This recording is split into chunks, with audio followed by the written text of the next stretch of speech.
Queridos hermanos, iniciamos la lección divina de este día domingo 5 de marzo, segundo domingo del tiempo de Cuaresma. Por la señal de la Santa Cruz de nuestros enemigos, líbranos, Señor Dios nuestro, en el nombre del Padre, y del Hijo, y del Espíritu Santo. Amén. Señor mío y Dios mío, creo firmemente que estás aquí, que me ves, que me oyes. Te adoro con profunda reverencia, te pido perdón de mis pecados y gracia para hacer con fruto este tiempo de lección divina.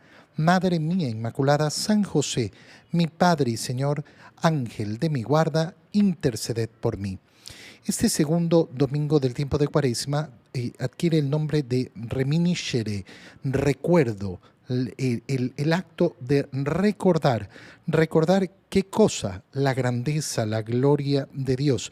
Y hacia eso se van a orientar las lecturas que vamos a leer en este domingo.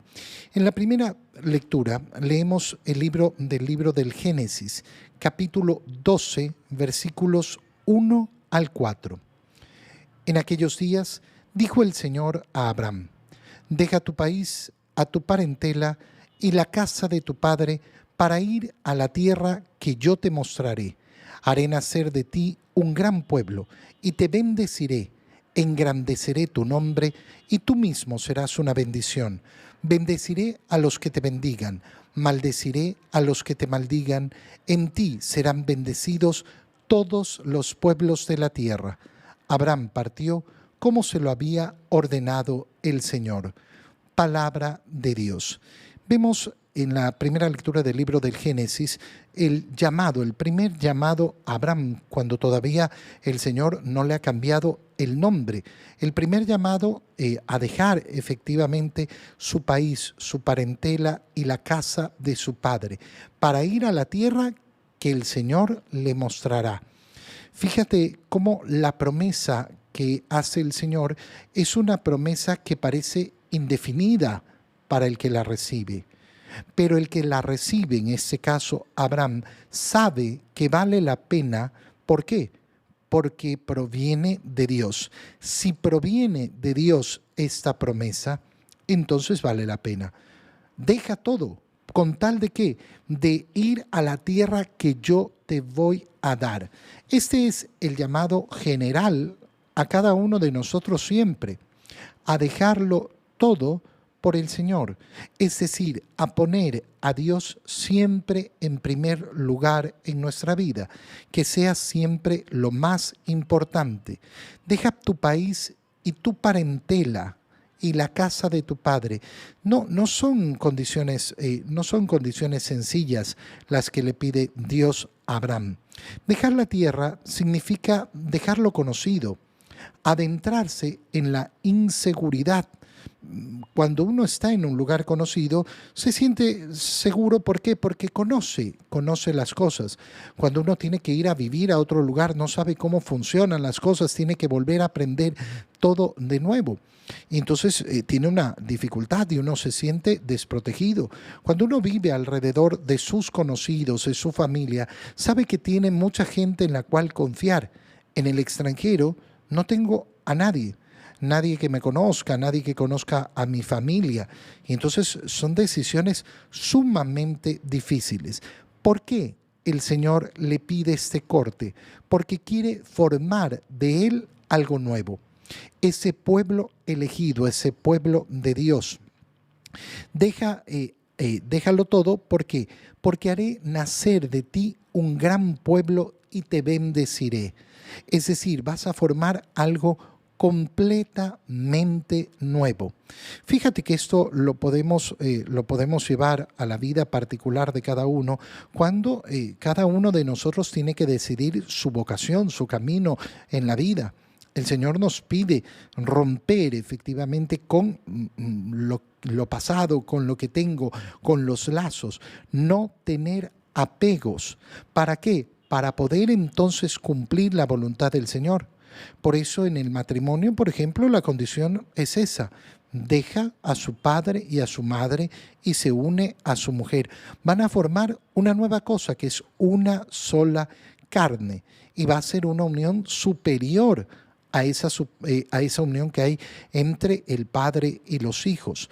Bendeciré a los que te bendigan y maldeciré a los que te maldigan. ¿Qué quiere decir? Yo te voy a proteger.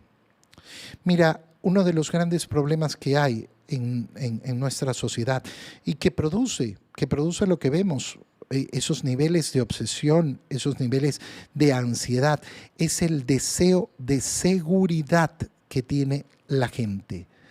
El deseo de seguridad. Es que yo quiero estar seguro, es que yo quiero tener seguridad, cuando en verdad nunca la hemos tenido y nunca la tendremos. ¿Qué seguridad tenemos? ¿Voy a llegar a mañana? Si ni siquiera sé si voy a vivir el próximo minuto. Nunca he tenido ninguna seguridad de este tipo. Siempre mi vida ha estado en las manos del Señor. Es decir, que aquel que renuncia a esa falsa pretensión de seguridad, ¿qué es lo que hace? Simplemente acepta la realidad. Pero además, aquí se incluye la promesa a todos los pueblos. En ti serán bendecidos todos los pueblos de la tierra. Y esto es lo que tenemos que recordar. Recordar cómo en nuestro Señor Jesucristo se ha cumplido la plenitud, la totalidad de esa bendición ofrecida a Abraham. Primero para los descendientes de Abraham, para ese pueblo elegido, pero que no se restringía solo a ellos, sino que se extendía a toda la humanidad, a todas las naciones. En la segunda lectura, leemos la segunda carta de San Pablo a Timoteo, capítulo 1, versículos 8 al 10. Querido hermano, comparte conmigo los sufrimientos por la predicación del Evangelio, sostenido por la fuerza de Dios, pues Dios es quien nos ha salvado y nos ha llamado a que le consagremos nuestra vida, no porque lo merecieran nuestras buenas obras, sino porque así lo dispuso Él gratuitamente. Este don que Dios nos ha concedido por medio de Cristo Jesús desde toda la eternidad, ahora se ha manifestado con la venida del mismo Cristo Jesús, nuestro Salvador, que destruyó la muerte y ha hecho brillar la luz de la vida y de la inmortalidad por medio del Evangelio. Palabra de Dios. ¿Qué le dice San Pablo a Timoteo en esta parte de su segunda carta que estamos leyendo? Comparte conmigo los sufrimientos que causa la predicación del Evangelio. Qué bonito, compartir los sufrimientos de la evangelización, los sufrimientos que produce el predicar el Evangelio. Pero ¿cómo te invito a compartir esos sufrimientos sostenidos por la fuerza de Dios? Recuerda, reminiscere, la pelea profunda y verdadera no es solos, no es con nuestra propia fuerza. La pelea que estamos llamados a llevar adelante en nuestra vida es siempre en la fuerza de Dios, pues es Él quien nos ha salvado y nos ha llamado al que le consagremos nuestra vida. Y no nos ha llamado porque lo mereciéramos, ni a ti, ni a mí, ni a Pablo, ni a Timoteo, sino porque Él lo dispuso así gratuitamente, es decir, como obra de su amor. ¿Por qué yo tengo fe? ¿Por qué creo? ¿Por qué soy un sacerdote? ¿Por qué tú has sido llamado a la vida que has sido llamado? Simplemente porque el Señor así lo ha dispuesto. Simplemente porque Él lo ha querido darnos la existencia que tenemos. Este don que Dios nos ha concedido por medio de Cristo ahora se ha manifestado con la venida de Cristo, porque es un don que se nos ha dado desde toda la eternidad. Es decir, qué precioso lo que está diciendo San Pablo. Yo no soy producto de la casualidad y tú tampoco. Somos producto de ese amor profundo de Dios que viene desde toda la eternidad y ahora se ha manifestado en Cristo, que destruyó la muerte y ha hecho brillar la luz de la vida, de la inmortalidad. Por tanto, ¿qué le está diciendo San Pablo a Timoteo? Recuerda Recuerda la salvación que se nos ha ofrecido, que se nos ha dado, que ya ha brillado, ha sido vencida la muerte, resplandece la vida eterna. Recuerda que esto es por lo que luchamos, que esto es por lo que nos movemos, por lo que existimos, que esto es lo que nos hace efectivamente acompañarnos en esos sufrimientos de la predicación del Evangelio. En el Evangelio, leemos el Evangelio de San Mateo, capítulo 17, versículos 1 al 9. En el segundo domingo de Cuaresma, todos los años, siempre leemos el pasaje de la transfiguración de Jesús en el monte Tabor. Cada año en los ciclos litúrgicos vamos cambiando de evangelio. Primero leemos a Mateo, después a Marcos y después a Lucas y volvemos a rotar. Pero siempre el segundo domingo de Cuaresma está dedicado a leer la escena de la transfiguración tal y como nos la presentan cada uno de los evangelios sinópticos. Este año nos toca la lectura de San Mateo. En aquel tiempo Jesús tomó consigo a Pedro, a Santiago y a Juan, el hermano de éste, y los hizo subir a solas con él a un monte elevado. Ahí se transfiguró en su presencia. Su rostro se puso resplandeciente como el sol y sus vestiduras se volvieron blancas como la nieve. De pronto aparecieron ante ellos Moisés y Elías, conversando con Jesús. Entonces Pedro le dijo a Jesús: Señor, qué bueno sería quedarnos aquí. Si quieres, haremos aquí 3 chozas, una para ti, otra para Moisés y otra para Elías. Cuando aún estaba hablando, una nube luminosa los cubrió y de ella salió una voz que decía: Este es mi Hijo, en quien tengo puestas mis complacencias. Escúchenlo. Al oír esto, los discípulos cayeron rostro en tierra. Llenos de un gran temor, Jesús se acercó a ellos, los tocó y les dijo: levántense y no teman. Alzando entonces los ojos, ya no vieron a nadie más que a Jesús. Mientras bajaban del monte, Jesús les ordenó: no le cuenten a nadie lo que han visto hasta que el Hijo del Hombre haya resucitado de entre los muertos. Palabra del Señor. La escena de la transfiguración, como nos la presenta el Evangelio de San Mateo, empieza un poquito antes, cuando después del anuncio, el primer anuncio de la pasión, el Señor les ha dicho a sus discípulos: el que quiere venir detrás de mí, que tome, que renuncie a sí mismo, que tome su cruz y me siga. Y después ha agregado: les aseguro que hay aquí algunos que no morirán sin haber visto la gloria del Hijo del Hombre. Escena siguiente es lo que ocurre en la narración que acabamos de leer.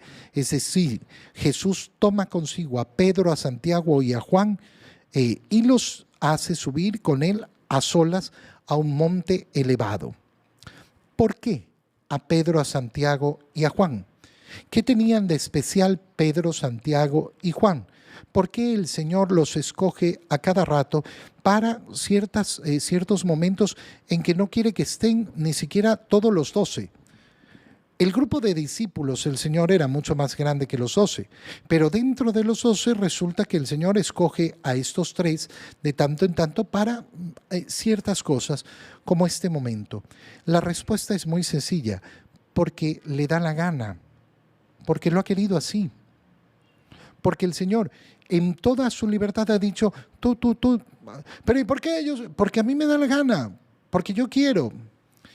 Eso es lo mismo que sucede, por ejemplo, si una persona se pregunta: ¿por qué a mí no me han sucedido experiencias místicas?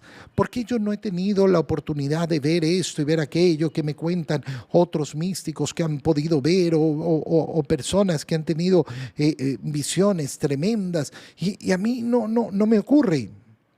Bueno, porque el Señor no ha querido, porque el Señor no lo ha querido así.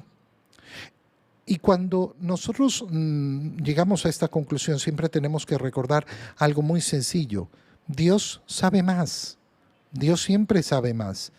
Si no te ha dado a ti una gracia en particular, es porque no la necesitas para tu salvación. ha querido escoger a Pedro, a Santiago y a Juan y los ha llevado a este monte. Y ahí se ha transfigurado. ¿Qué significa transfigurarse? Transfigurarse significa hacer transparente aquello que estaba oculto, mostrar aquello que normalmente no se podía ver. ¿Qué es lo que se ha visto en Jesús desde su nacimiento en Belén? A un hombre, a un perfecto hombre, a una naturaleza humana perfecta en todo. Si el niño no era alimentado por sus padres, se moría. Si el niño no era llevado, no podía moverse solo. Si el niño no se abrigaba, no era abrigado por sus padres, se moría de frío. Y ha ido creciendo. Y todos los que han visto a Jesús, ¿qué es lo que han visto? A un hombre. Y cuando ha empezado su vida pública, ¿qué es lo que han visto? A un hombre. Perfecto hombre, igual a nosotros en todo. No era un fantasma, no era, ay, no, este parece que vuela. No, camina y se cansa y come porque necesita hacer las mismas cosas que todo hombre. Pero en este momento de la transfiguración, ¿qué es lo que ocurre? Se transparenta aquello que está oculto en Jesús, que sí es verdadero hombre, pero también es verdadero Dios. Y por eso las expresiones que nos muestra el Evangelio, su rostro se puso resplandeciente como el sol. No, ningún rostro puede resplandecer como el sol y esto no es una poesía. Lo que nos está diciendo es efectivamente que había un resplandor en él que no pertenece a la naturaleza humana, que no pertenece a este mundo. Sus vestiduras se volvieron blancas como la nieve. El Evangelio de San Marcos nos dice, por ejemplo, que era una blancura que en este mundo no puede existir. Es decir, están viendo algo que no tiene parangón. Esa es la transfiguración, mostrar lo oculto, que Jesucristo sí es verdadero hombre, pero además es verdadero Dios. Aparecen Moisés y Elías junto a él, la ley y los profetas, aquellos que han cumplido la ley del Señor, los mandamientos del Señor, aquellos que han escuchado los mensajeros, los profetas del Señor y que todavía están esperando la salvación. Eso es lo que aparece en ese momento. Y Pedro, al contemplar esto, dice, Señor, ya está, hagamos 3 chozas y quedémonos aquí. ¿Por qué? Porque está viendo a Dios. Porque está viendo la divinidad de Jesús. Y al ver la divinidad de Jesús, se da cuenta que ya no hay nada más. No hace falta nada más. Eso es el cielo. El cielo no es un lugar donde vamos a estar cantando, tocando arpitas, con unas túnicas. El cielo es la visión de Dios. Ver a Dios. Conocer a Dios cara a cara. Ese es el cielo. Cuando aún estaban hablando, una nube luminosa los cubrió y sale una voz. ¿Y qué es lo que dice? Este es mi Hijo muy amado. Primera parte, este es mi Hijo. Por tanto, ¿quién está hablando? El Padre. ¿Desde cuándo Dios es Padre? Desde siempre. Desde siempre. Dios no es Padre de nosotros, en primer lugar, es Padre del Hijo. Este es mi Hijo. Se revela la Santísima Trinidad. Por eso es ese misterio más grande de nuestra fe. En el nombre del Padre, y del Hijo, y del Espíritu Santo. Nosotros creemos en ese único Dios que es 3 personas y se revela de esta manera. Este es mi Hijo. Somos personas distintas, pero de la misma naturaleza. Dios de Dios, luz de luz, Dios verdadero de Dios verdadero. Este es mi Hijo además amado, es decir, en el que entrego todo mi amor.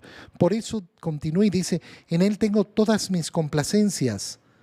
En Él he puesto todo. Y por tanto, si en Él he puesto todo y lo he enviado al mundo, ¿qué es lo que tenemos que hacer? Escucharlo. Los discípulos sienten miedos, caen en tierra al oír estos. Jesús los levanta y les dice, no tengan miedo. Y entonces ya no estaban. Y les dice, no hablen de esto. hasta que el Hijo del Hombre haya resucitado de entre los muertos. Y entonces, después de la resurrección, con la llegada del Espíritu Santo, los apóstoles recordarán esta escena. Recordarán que ya habían visto la gloria de Dios y darán testimonio. Y nosotros en este segundo domingo de Cuaresma estamos llamados a lo mismo. Recuerda por qué estás caminando este camino de Cuaresma, porque quieres alcanzar la gloria de Cristo resucitado. Te doy gracias, Dios mío, por los buenos propósitos, afectos e inspiraciones que me has comunicado en este tiempo de Lección Divina. Te pido ayuda para ponerlos por obra. Madre mía Inmaculada, San José, mi Padre y Señor, Ángel de mi guarda, interceded por mí. María, Madre de la Iglesia, ruega por nosotros. Queridos hermanos, que tengan todos un muy feliz domingo.